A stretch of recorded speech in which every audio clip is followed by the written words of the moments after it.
Puerto Rico, 25 de febrero de 2026. Hoy abordaremos la regulación de espacios sanitarios públicos, la separación legal de estos espacios basada en el sexo biológico, el contexto histórico de la privacidad femenina argumentado en la legislación y las multas establecidas por incumplimiento. Y entrando de lleno al análisis de esta Ley 26, también conocida como el proyecto de la Cámara 165, nos encontramos ante un marco normativo que impone una uniformidad sumamente estricta. Ajá. O sea, esta directriz aplica para absolutamente todas las agencias, dependencias y corporaciones públicas del gobierno de Puerto Rico. Y fíjate que incluye de manera explícita a todos los recintos de la Universidad de Puerto Rico y a los municipios. Claro, no deja a nadie por fuera del aparato gubernamental. Exacto. La premisa central que estructura todo este documento es la prohibición absoluta de la instalación y el uso de baños de ocupación múltiple que sean catalogados o incluso diseñados como inclusivos, mixtos o neutros dentro de cualquier instalación pública. A ver, analicemos esto por partes, porque el lenguaje utilizado en esta legislación es de todo menos ambiguo. Totalmente. Para quienes nos escuchan y buscan entender la magnitud real de lo que se está regulando aquí, es fundamental ir directamente a las definiciones.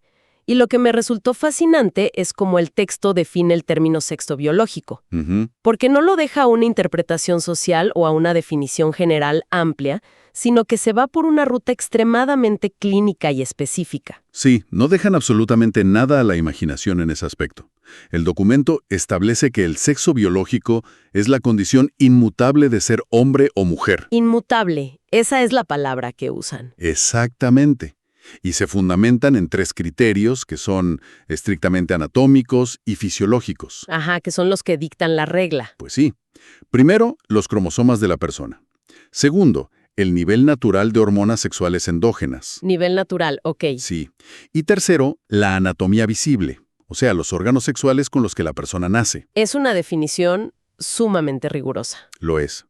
Y bajo esta definición tan técnica, la ley exige que todos los baños de ocupación múltiple estén rotulados y designados de forma exclusiva para personas nacidas con el sexo biológico femenino o masculino. Sin excepciones. Sin excepciones en esos espacios compartidos. Y aquí es donde la lectura de este documento se vuelve, un viaje bastante inesperado. Sí, porque cambia de tono. Claro.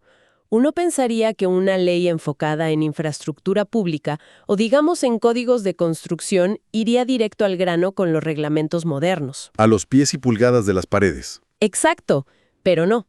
El texto dedica una cantidad enorme de páginas a justificar esta separación física a través de un recuento histórico muy, pero muy detallado. Un trasfondo completo. Sí. Lo que me sorprendió muchísimo es cómo los legisladores señalan que esta expectativa de privacidad en un baño, y más aún, los baños separados por sexo, pues no son una constante en la historia humana. Y si conectamos ese detalle con la tesis central del documento, vemos que utilizan la historia precisamente para argumentar que nuestras nociones de intimidad son construcciones que responden a necesidades de épocas bien específicas. Ajá. Por ejemplo, el texto nos recuerda que durante la era medieval, las necesidades fisiológicas se realizaban literalmente a la vista de todos, en las calles. O en espacios comunes. Es difícil de imaginar hoy al día. Totalmente. La idea de encerrarse simplemente no existía. Según el recuento de la legislación, fue en París, ya entrado el siglo XVIII, cuando comenzaron a aparecer los primeros baños públicos separados por sexo. O sea, hace relativamente poco en la historia humana. Exacto.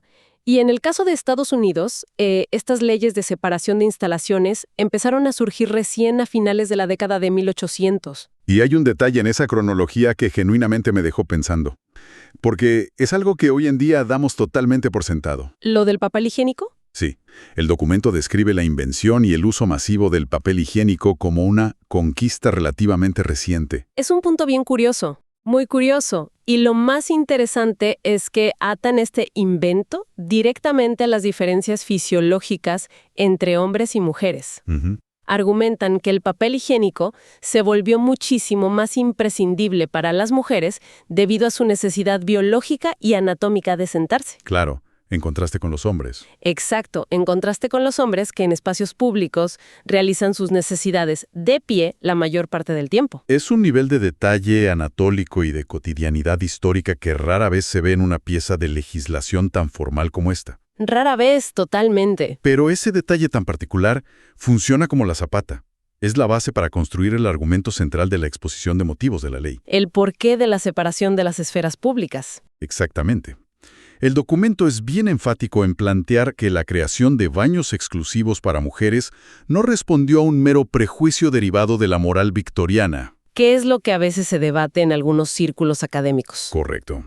Por el contrario, la ley argumenta que esto surgió como una necesidad imperiosa de seguridad, de protección física para la mujer, específicamente frente a la vulnerabilidad a agresiones sexuales al compartir estos espacios. Y el texto profundiza bastante en el impacto de las guerras mundiales para ilustrar ese punto, ¿verdad? Sí, dedican varios párrafos a eso. Nos relata un momento histórico crucial cuando la incorporación de la mujer a las fábricas industriales fue masiva, simplemente porque, había que suplir la mano de obra masculina que estaba en el frente de batalla. Había una necesidad económica enorme. Claro.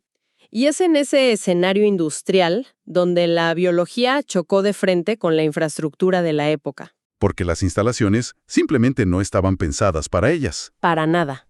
El documento destaca que proveer espacios adecuados para mujeres, ya fueran lavamanos, áreas de descanso, vestuarios o inodoros privados, era visto por muchos patronos como un gasto innecesario. Un lujo, básicamente. O una inversión demasiado grande que no querían hacer. De hecho, el texto señala que a principios del siglo XIX, esa misma falta de instalaciones sanitarias adecuadas en las fábricas se utilizaba como una excusa. Una excusa administrativa. Exacto. Una excusa sumamente conveniente para los dueños de fábricas para simplemente negarse a contratar mujeres. Entonces, bajo la óptica de esta legislación en particular, la exigencia de baños separados no fue una imposición conservadora para aislar a la mujer. No, el documento la cataloga como una conquista fundamental para sus derechos civiles y laborales. Básicamente argumentan que garantizarles un lugar privado, higiénico y seguro fue el catalizador, lo que facilitó y permitió su integración real a la esfera pública y laboral. Esa es exactamente la postura que asume el texto. Y es fundamental entender ese argumento histórico porque es la base que utilizan los legisladores para anclar su posición sobre los debates contemporáneos. Lo cual nos lleva a la controversia moderna. Evidentemente. Porque esta ley, desde luego, no se queda viviendo en la revolución industrial. Aborda de frente y sin rodeos los choques sociales actuales. De lleno.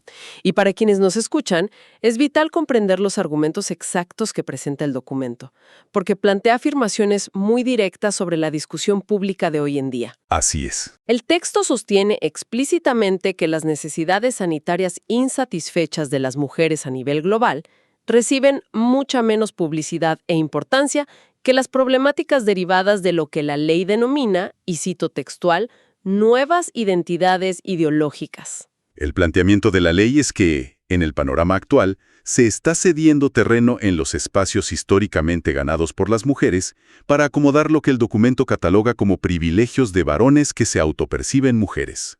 Y para sostener esa premisa, no se quedan en la teoría. No.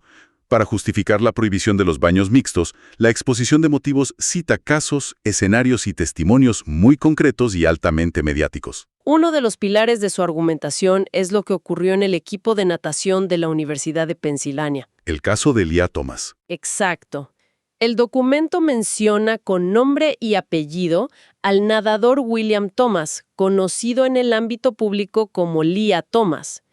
Y la forma en que el texto describe la situación en esos vestidores universitarios es, muy específica. Sí, la legislación narra este evento señalando que un grupo sustancial de mujeres del equipo de natación alzó la voz. Se quejaron ante lo que describen como la insistencia de este nadador de utilizar el mismo vestuario que ellas. Ajá.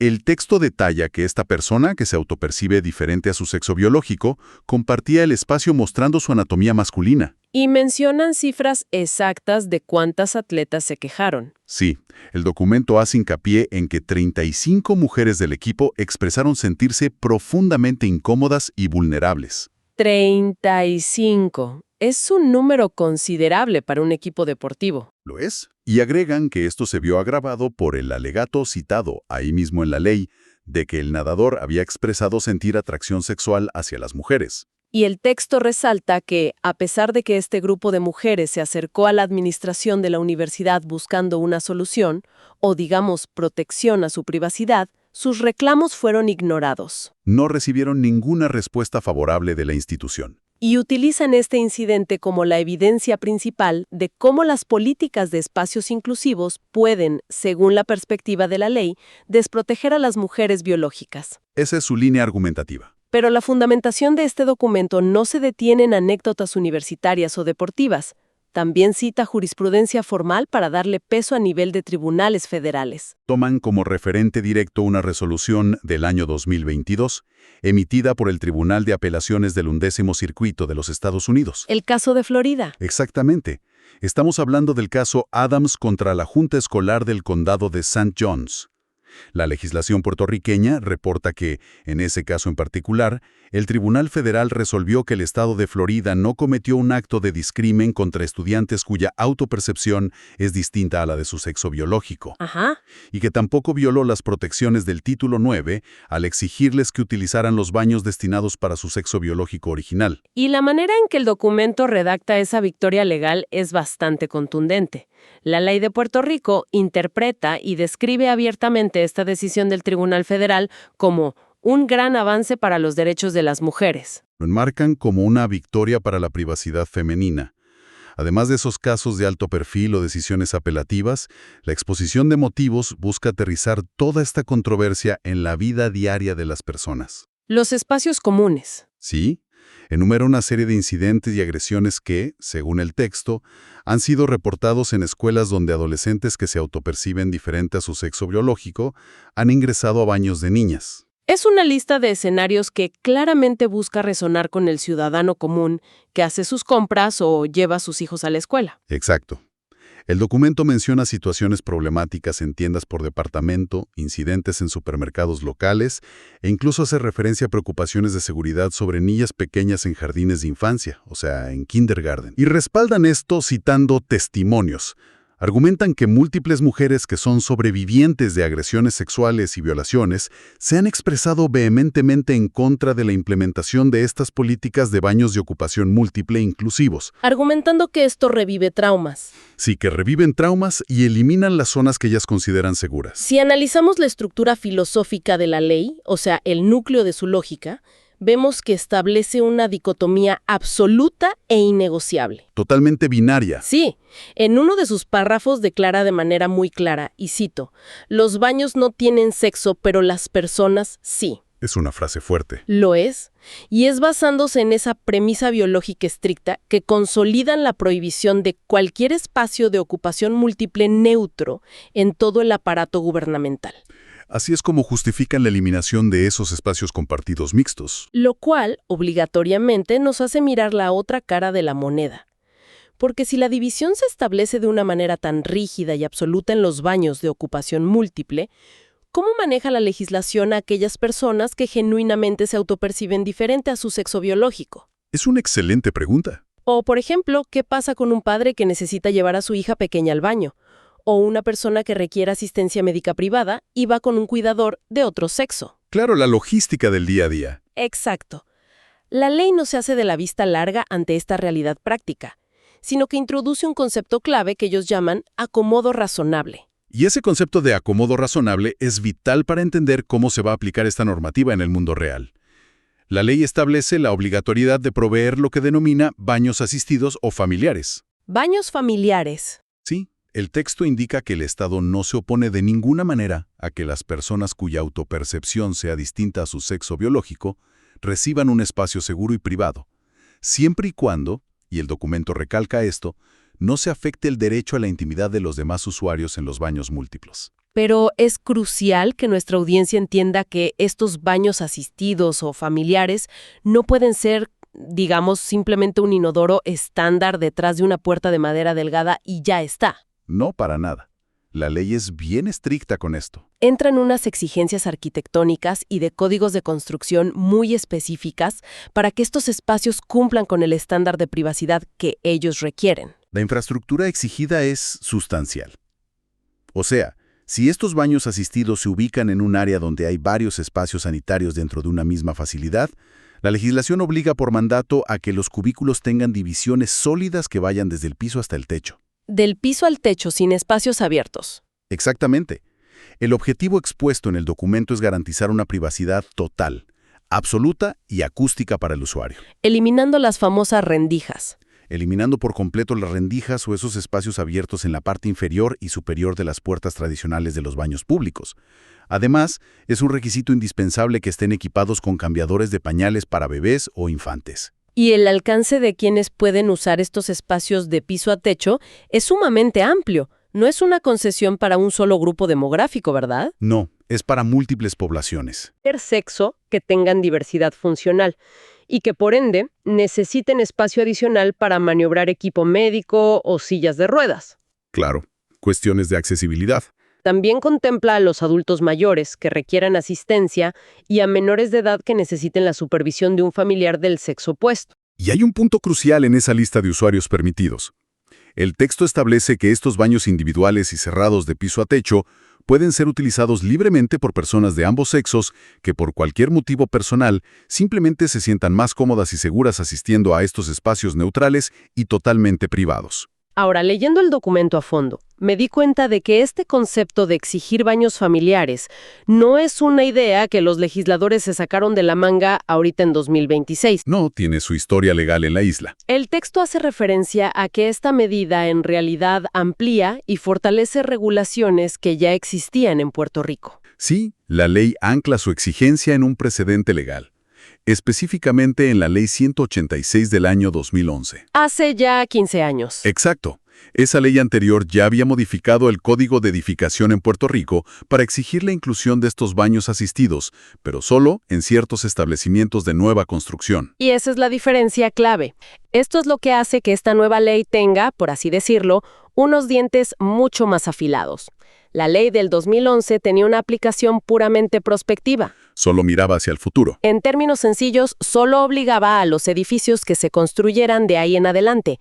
Pero esta nueva legislación del 2026 elimina esa limitación por completo. Totalmente. Hace que proveer estos baños sea un requisito indiscutible en absolutamente toda edificación pública cubierta por la ley, sin importar si el edificio fue construido hace 5 años o hace 50. Y ese es el cambio radical en términos de infraestructura. Obliga al gobierno, a las corporaciones públicas y a las universidades a mirar sus planos actuales y determinar cómo van a readaptar o reconstruir sus facilidades para cumplir con la división estricta de los baños múltiples y simultáneamente proveer los baños individuales de piso a techo. Es un reto de ingeniería y presupuesto enorme. Y con toda esta reestructuración masiva que se exige, más la prohibición tan categórica de los espacios múltiples neutros, la pregunta ineludible es sobre la fiscalización. El castigo por no cumplir. Exacto, porque si un recinto universitario gigante, como digamos el de Río Piedras de la UPR, o un municipio pequeño con un presupuesto súper limitado, decide que no tiene los fondos para adaptar sus edificios, o simplemente se niega a acatar las normas de rotulación por razones ideológicas, ¿qué ocurre? Pues el documento es punitivo. Y las consecuencias económicas por incumplimiento están diseñadas claramente para forzar la acción de las agencias. Cuéntanos de las cifras. El artículo 5 del Estatuto establece que cualquier entidad gubernamental cubierta por la ley que incurra en una violación vendrá obligada a pagar una multa administrativa severa. Muy severa. Estamos hablando de un mínimo de $5,000 por cada incumplimiento, y la penalidad puede escalar hasta un máximo de $15,000 por infracción. Es una cantidad altísima. Si lo pensamos a escala de un municipio que tenga 10 o 15 edificios públicos que no cumplan, o una universidad con decenas de facultades, una multa de $15,000 por cada baño mal rotulado o por no tener el baño familiar requerido podría desestabilizar el presupuesto operativo de cualquier agencia en cuestión de días. Fácilmente. Pero hay un detalle sobre estas multas que es vital mencionar y que me pareció muy interesante. El dinero recaudado no se va a un agujero negro administrativo ni al Fondo General del Gobierno para tapar deudas. Esa es una de las disposiciones más particulares e intencionales de todo este documento. La legislación especifica claramente que la totalidad de los fondos generados por concepto de estas multas serán redirigidos de manera exclusiva a una entidad específica. Al CAV. al Centro de Ayudas a Víctimas de Violación, mejor conocido por sus siglas como el KBV, que es una dependencia adscrita al Departamento de Salud de Puerto Rico. Básicamente crean un cordón umbilical directo entre la penalidad económica impuesta a las agencias que fallen en garantizar la privacidad según los términos de la ley y el financiamiento de los recursos terapéuticos y legales para las personas sobrevivientes de violencia sexual. Es una declaración de principios plasmada en la estructura financiera de la ley misma. Definitivamente. Y en cuanto a la logística de esto, ¿quién es el encargado de repartir estas multas y desde cuándo las agencias están contra el reloj? Porque remodelar un baño, tumbar paredes para hacer cubículos de piso a techo o cambiar los reglamentos internos de una corporación pública toma muchísimo tiempo. Sí, no es algo de un día para otro. La figura gubernamental facultada para vigilar el cumplimiento e imponer estas multas es el secretario del Departamento del Trabajo y Recursos Humanos. El secretario del Trabajo. Correcto. El texto de la ley le otorga a esta figura un término de 180 días a partir de la aprobación para enmendar los reglamentos, guías y procedimientos necesarios para implementar la disposición de las multas. 180 días para preparar las guías. Sí, pero, y este es un pero bien grande, en términos de vigencia legal, el artículo 9 no da periodos de gracia. Entró en vigor de inmediato. Establece que la ley comenzó a regir de manera inmediata tras su aprobación, el mismo 25 de febrero de 2026. O sea que la obligación ya está corriendo.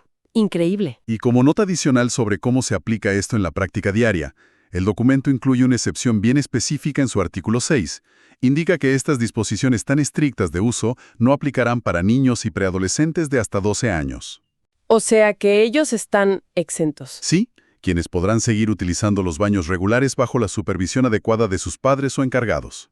Entonces, si damos un paso atrás e intentamos sintetizar todo el panorama que nos presenta este extenso documento, estamos ante una legislación que traza una línea divisoria inquebrantable, fundamentada puramente en la biología anatómica, cromosómica, para todos los espacios sanitarios de ocupación múltiple en la esfera gubernamental y universitaria de Puerto Rico. Una línea innegociable. Y defienden esta postura basándose en un recuento histórico de la evolución urbana, atando la separación de baños al avance de los derechos y la seguridad física de la mujer frente a la vulnerabilidad en espacios compartidos. Exacto. Pero al mismo tiempo que prohíbe lo mixto en espacios grupales, la ley hace compulsoria la construcción de espacios individuales, neutrales, altamente regulados, con divisiones de piso a techo. Todo esto para asegurar la dignidad de poblaciones con necesidades asistenciales o que requieren privacidad absoluta por su identidad. Y al analizar las implicaciones de este documento para nuestra audiencia, queda evidenciado cómo la infraestructura física que nos rodea, o sea, el diseño de los pasillos, los códigos de edificación, la rotulación de las puertas, se convierte en la arena principal donde las sociedades modernas materializan sus debates filosóficos más tensos. Es donde la teoría choca con la pared, literalmente. Totalmente. Un código de construcción deja de ser un simple plano arquitectónico y se transforma en un reflejo de cómo un gobierno, en un momento histórico particular, decide balancear los derechos históricos adquiridos, la protección a la vulnerabilidad física, las definiciones clínicas de la biología y las demandas de las nuevas identidades humanas en la rutina diaria. Lo cual nos deja con una reflexión bastante provocativa si pensamos en el futuro del diseño de nuestras ciudades y espacios públicos. A ver. Si vamos a través de la historia que detalla la ley, cómo la arquitectura de los baños evolucionó desde la exposición total en las calles medievales hasta la creación de baños exclusivos para acomodar la entrada masiva de la mujer en las fábricas del siglo XX, cabe preguntarse, ante la enorme complejidad legal y económica que generan estos choques sobre identidad y privacidad en el siglo XXI, ¿podrían las futuras normativas de construcción terminar por eliminar definitivamente el concepto histórico del baño de ocupación múltiple? Desaparecerlos por completo. Sí. Es fascinante imaginar si la solución a largo plazo será transformar absolutamente cada espacio sanitario público en una batería de cubículos individuales, cerrados de piso a techo y completamente neutros, redefiniendo por completo, una vez más, nuestra expectativa de aislamiento e intimidad en sociedad.